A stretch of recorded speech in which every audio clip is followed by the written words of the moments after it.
नमस्कार, मैं हूं अर्जिता मिश्रा। आप देख रहे हैं सी न्यूज़ भारत। वक्त हो चुका है न्यूज़ बुलेटिन का। जानते हैं फिलहाल की न्यूज़ बुलेटिन पर। उत्तर प्रदेश शासन के निर्देशानुसार जिला विद्यालय निरीक्षक एटा मिथिलेश कुमार के निर्देशन में जलेसर रोड स्थित जनता इंटर कॉलेज ब्लॉक क्षेत्र अवागढ़ के सभी शासकीय एवं अशासकीय विद्यालयों के प्रधानाचार्यों के साथ बैठक की गई और शासन के द्वारा निर्धारित किए गए स्वयं प्रभा एवं ज्ञान गंगा चैनल के माध्यम से कोरोना महामारी के दौरान विद्यालय के बंद होने के कारण ऑनलाइन क्लासेस की व्यवस्था कराने हेतु सभी प्रधानाचार्य को निर्देशित करते हुए जानकारी दी गई और टीवी चैनल एवं मोबाइल फोन के जरिए विद्यार्थियों को निर्धारित किए गए समय के अनुसार नियमित रूप से क्लास दिलाए जाने की जरूरत बताते हुए समय से क्लास चलाए जाने की जानकारी दी गई।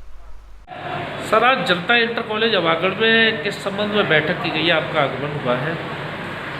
देखिए, ये प्रदेश में वर्चुअल स्कूल्स और ई गंगा ज्ञान गंगा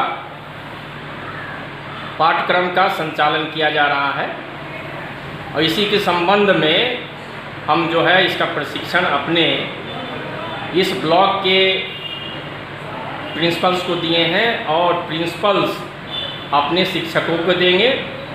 ये हमारा जो वर्चुअल क्लासेज जो है वो इस माह के 18/8/2018 से प्रारंभ हो चुका है। इसकी समय सारणी पूर्व में ही निर्गत कर दी गई थी और ये साप्ताहिक समय सारणी जो पूर्व में निर्गत की गई थी 18 से 21/8/2018 मतलब 20 तक वो समाप्त हो चुकी है। अब पुनः दिनांक 24/8/2020 से 26/8/2020 तक प्रसारित कर दिया गया है, यानी 5 डेज। इसमें हो सकता है कि किसी दिन की हो सकती है, कोई मतलब वो हो, लेकिन 5 डेज वीक मान करके ये वीडियोज़ का प्रसारण स्वयं प्रभा चैनल और दूरदर्शन के माध्यम से प्रसारित किया जा रहा है ताकि हमारे जो ऐसे बच्चे जो सुदूरवर्ती ग्रामीण क्षेत्र में निवास कर रहे हैं, जिसके पास संसाधन एंड्रॉयड फ़ोन या स्मार्ट जो फ़ोन है वो उपलब्ध नहीं है, उसके माध्यम यानी टीवी के माध्यम से वो शिक्षा ग्रहण कर सकें। इसी क्रम में पूरे प्रदेश में ये वर्चुअल स्कूल्स का संचालन किया जा रहा है और हमारे शिक्षा विभाग का ये बहुत ही अच्छा प्रयास है। इसमें हमारे सभी बच्चे लाभान्वित होंगे। निश्चित रूप से जो शिक्षा की समानता की बात करते हैं और डिजिटल इंडिया की बात करते हैं, तो इसमें वो स्पष्ट हो जाता है कि सभी बच्चों को शिक्षा भी मिल रही है और मतलब कहीं अगर मोबाइल जो है उससे भी वो ज्ञान प्राप्त कर रहे हैं, कहीं टीवी के द्वारा भी वो ज्ञान प्राप्त कर रहे हैं। इस तरह से शिक्षा देने में एक रूपता समानता का ध्यान रखा गया है और एक ही समय सारणी के माध्यम से पूरे प्रदेश में इसका प्रसारण किया जा रहा है, वीडियोज का प्रसारण किया जा रहा है। एटा से सी न्यूज़ संवाददाता राघवेंद्र अग्रिया की रिपोर्ट। उत्तर प्रदेश के जनपद बलिया में हुई पत्रकार की हत्या के बाद पत्रकारों में रोष देखने को मिल रहा है। अभी कुछ दिन पहले गाजियाबाद में एक पत्रकार की कुछ बदमाशों द्वारा गोली मारकर हत्या कर दी गई थी। उसके बाद एक बार फिर बदमाशों ने बलिया के पत्रकार को गोली मारकर उसकी हत्या कर दी है, जिसके बाद पत्रकारों में रोष देखने को मिल रहा है। तो वहीं जनपद हापुड़ के पत्रकार ने उत्तर प्रदेश सरकार से लोकतंत्र का चौथा स्तंभ कहे जाने वाले पत्रकार की सुरक्षा की मांग करते हुए आज जनपद हापुड़ में एसडीएम सदर को ज्ञापन सौंपा। ये जो आज पत्रकारों ने धरना प्रदर्शन किया है, इसका क्या पूरा मामला है, ज़रा बताइए। बलिया में हमारे एक पत्रकार साथी की हत्या हुई है जो बहुत ही निंदनीय है। आज प्रेस क्लब हापुड़ के ज़रिए धरना प्रदर्शन किया गया है और हमारी मांग है कि मृतक पत्रकार के परिवारों को 1 करोड़ का मुआवजा दिलाया जाए, दोषियों के खिलाफ सख्त कार्रवाई की जाए और सबसे महत्वपूर्ण मुद्दा है हमारा कि पत्रकारों की सुरक्षा को लेकर कड़े कानून बनाए जाए। हापुड़ से सी न्यूज़ संवाददाता रुस्तम सिंह की रिपोर्ट। जालौन उरई डीजीपी के आदेश अनुसार प्रदेश भर में अवैध शराब तथा अवैध तमंचा वाहन लुटेरों की धरपकड़ के चलाए जा रहे अभियान के तहत स्पेशल ऑपरेशन ग्रुप प्रभारी प्रवीण कुमार सिंह हमराही सदर कोतवाली प्रभारी जेपी पाल भारी पुलिस बल के साथ गश्त पर थे। तभी थाना कोतवाली क्षेत्र बाईपास रोड पर बने साईं पैलेस के पास से एक ट्रक में 500 पेटी अवैध हरियाणा की शराब के साथ 3 लोगों को तथा इटियोस कार में 8,990 सहित गिरफ्तार कर लिया गया। पुलिस अधीक्षक डॉक्टर यशवीर सिंह ने खुलासा करते हुए बताया कि पकड़े गए अभियुक्त अंतर्राज्यीय शराब तस्कर बताए जा रहे हैं। मैं सत्यवान सन्नो पदार्थ सिंह ग्राम नयाबाद थाना सापला जिला रोहतक हरियाणा का स्थायी निवासी 1.5 वर्ष से शराब का कारोबार कर रहा हूँ। अच्छा, शराब को हरियाणा से यहाँ कैसे लाते हैं? अपने कंटेनर में स्कीम बनाई है 200-250 पेटी की, उसमें अंदर डाल के उसमें पता नहीं चलता किसी को, और परचून में भी आ जाती है, फल फ्रूट में भी आ जाती है, सेट करके अपने नीचे तो अपना डिलीवरी दे देते हैं। कहाँ डिलीवरी लेके जा रही थी? हम परमानेंट जासी देते हैं। ये डिलीवरी कहाँ जा रही है? ये भी जासी जा रही है। तो ये जब आप हरियाणा रोहतक से चलते हो तो जहाँ रास्ते में कोई आपको परेशानी, कहीं चेकिंग नहीं होती अपनी? चेकिंग तो होती है, लेकिन कुछ बात करने का, कुछ निकलने का तरीका यही है कि अपने फल फ्रूट में महक ना आए, या और कोई ऐसी गुप्त जगह हो 200-250 की पेटियों की, उसमें पास हो जाती है, पता न चलता। कब से कर रहे हैं आप ये काम? 1.5 वर्ष। सर, पुलिस ने वादा किया है अवैध शराब पकड़ी है, कहाँ से लाई जा रही थी, कहाँ बेची जा रही थी, कितने कीमत की शराब? देखिए, पुलिस ने 3 लोगों को गिरफ्तार किया है और इनके पास एक ट्रक, एक इटियोस कार पुलिस ने बरामद की है। ट्रक में कुछ सेब की पेटियां हैं और लगभग 500 पेटी हरियाणा मार्ग का शराब है। 6,000 से ऊपर लीटर की कैपेसिटी का है। ये लोग हरियाणा से शराब लाते थे और झांसी और अन्य जो राज्य हैं बिहार में और लगे हुए जो झांसी के लगे हुए ज़िले हैं उनमें शराब सप्लाई ये लोग करते हैं, इनके द्वारा जो बताया गया है।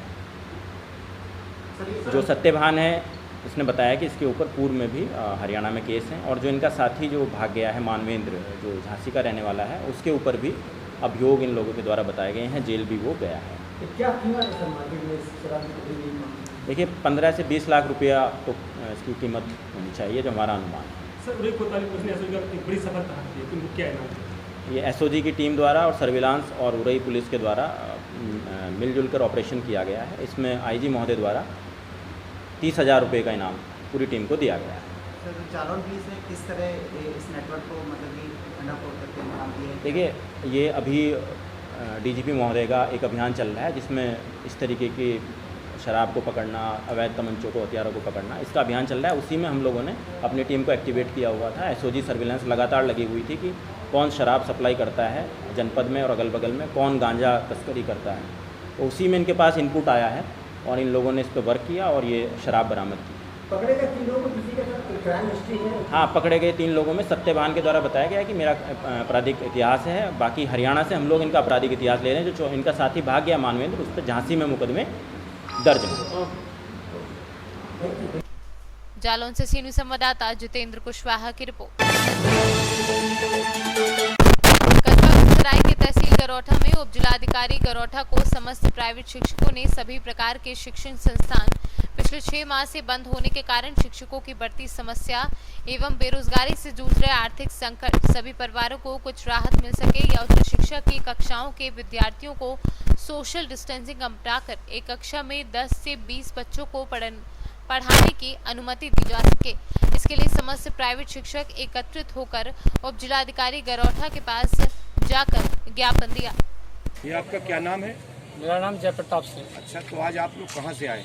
हम लोग गुरसाए से सभी प्राइवेट टीचर सरकार से कुछ अपनी मांगे मानने के लिए आप यहाँ गरौठा तहसील प्रांगण में आए हैं, तो आपने क्या समस्या किसको बताई, क्या ज्ञापन दिया? जी, हमने और हमारी टीम ने सभी प्राइवेट टीचरों ने जो कि भुखमरी से जूझ रहे थे, उप जिलाधिकारी महोदय को ज्ञापन दिया और उन्होंने हमें आश्वासन दिया है कि हम आपकी बात को माननीय यशस्वी मुख्यमंत्री श्री योगी आदित्यनाथ तक पहुंचाएंगे। साथ ही हमारे जिलाधिकारी तक भी बात को पहुंचाएंगे और हमारी हर संभव मदद करने की के लिए कहा है।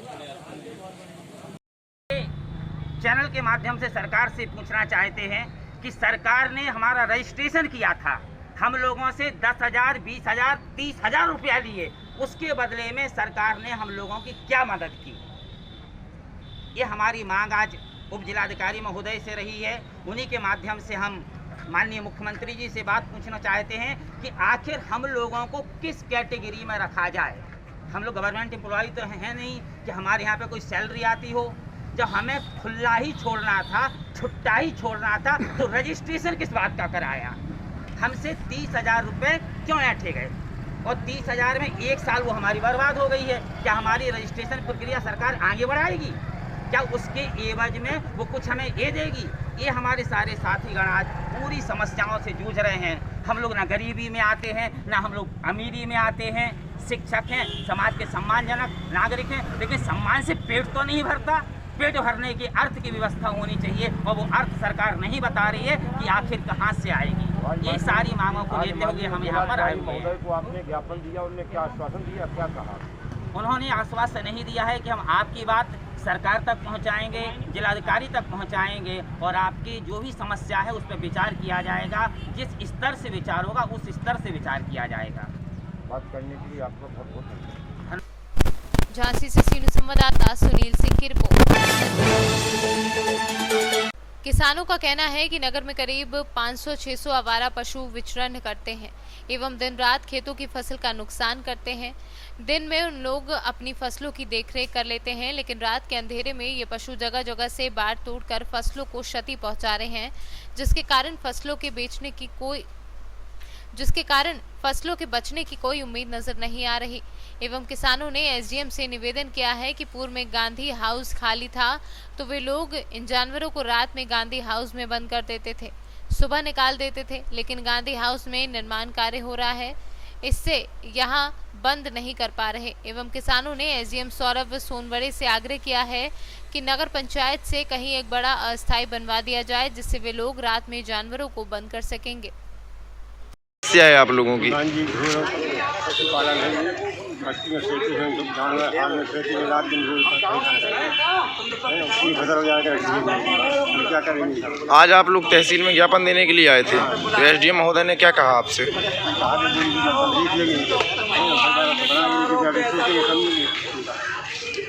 आप लोग किस चीज़ का ज्ञापन देने आए थे? नगर जतारा मतलब 400 नंग मवेशी घूम रहे हैं, किसानों की फसल चौपट कर दी है, इसलिए मैं एसडीएम साहब को ज्ञापन देने आया था। हम लोग सारे लोग किसान, उन्होंने आश्वासन दे दिया कि स्थायी हम इसकी व्यवस्था करवाते हैं। अभी हाल आप चौक उठाकर उसमें बंद करिए पशुओं को, उन्होंने जी कहा साहब। जतारा से सीनियर संवाददाता धर्मेंद्र शुक्ला की रिपोर्ट। अभी के लिए न्यूज़ बुलेटिन में बस इतना ही। देश दुनिया की तमाम खबरों के लिए बने रहिए सी न्यूज़ भारत के साथ। हर खबर आपके साथ, आपके